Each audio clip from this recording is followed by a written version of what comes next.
ప్రకాశం జిల్లాలో ఘోర రోడ్డు ప్రమాదం జరిగింది. కందుకూరు మండలం చర్లపాలెం వద్ద ఓ private travels bus DCM van ఢీకొన్నాయి.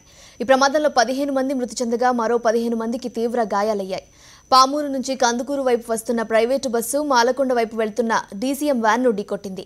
2 వాహనాలు వేగంగా ఢీకొనడంతో డీసీఎం వ్యాన్ నుజ్జైపోయింది. వ్యాన్లో 50 మంది ప్రయాణిస్తున్నారని తెలుస్తోంది. వారిలో 15 మంది అక్కడికక్కడే మృతి చెందగా మిగిలిన వారిని సమీపంలోని ఆసుపత్రికి చికిత్స నిమిత్తం తరలించారు. మృతుల్లో 4 పిల్లలు, 6 మహిళలు ఉన్నారు. డీసీఎం వ్యాన్లో ప్రయాణిస్తున్న వారంతా ప్రకాశం జిల్లా చేవూరుకు చెందినవారు. వీరందరూ మాలకొండ దేవాలయంలో జరగనున్న పెళ్లి కోసం వెళ్తున్నారు. ఢీకొట్టిన వెంటనే బస్సు పక్కనే ఉన్న కాలువలోకి బోల్తా కొట్టి మంటలు వ్యాపించి కాలిపోయింది. ప్రమాదం జరిగిన స్థలంలో మృతదేహాలు చెల్లాచెదురుగా పడున్నాయి. అక్కడ భయానక వాతావరణం కనిపిస్తోంది. దగ్గరలో ఉన్న 108 వాహనాలను అక్కడికి తరలించి సహాయక చర్యలు చేపట్టారు. ప్రైవేట్ ట్రావెల్స్ బస్సులో డ్రైవర్ మినహా ప్రయాణికులు ఎవరూ లేరని తెలుస్తోంది.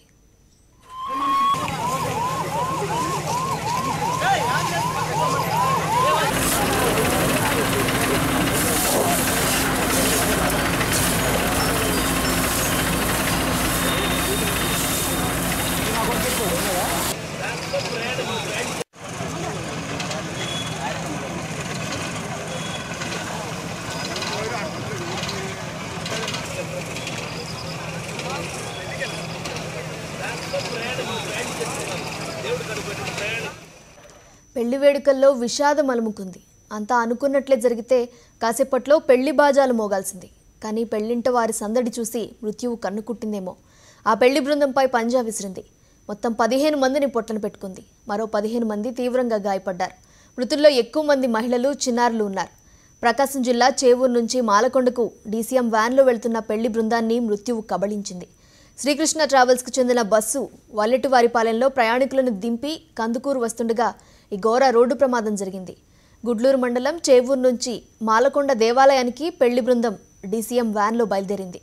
పెళ్లి కొడుకు, పెళ్లి కూతురు మరో వాహనంలో మాలకొండలోని దేవాలయానికి వెళ్లటంతో ఈ ప్రమాదం నుంచి వారిద్దరూ బయటపడ్డారు. పెళ్లి కొడుకు, పెళ్లి కుమార్తె ముందే దేవాలయానికి చేరుకున్నారు. వీరి వివాహానికి 2 కుటుంబాలకు చెందిన బంధువులు డీసీఎం వ్యాన్లో వెళ్తుండగా ఈ ఘోరం జరిగిపోయింది. దీనిపై మరింత సమాచారం మా కరెస్పాండెంట్ శ్రీనివాస్ అందిస్తారు. శ్రీనివాస్, చెప్పండి, ఈ ఘటనకు సంబంధించి లేటెస్ట్ అప్డేట్స్ ఏంటి?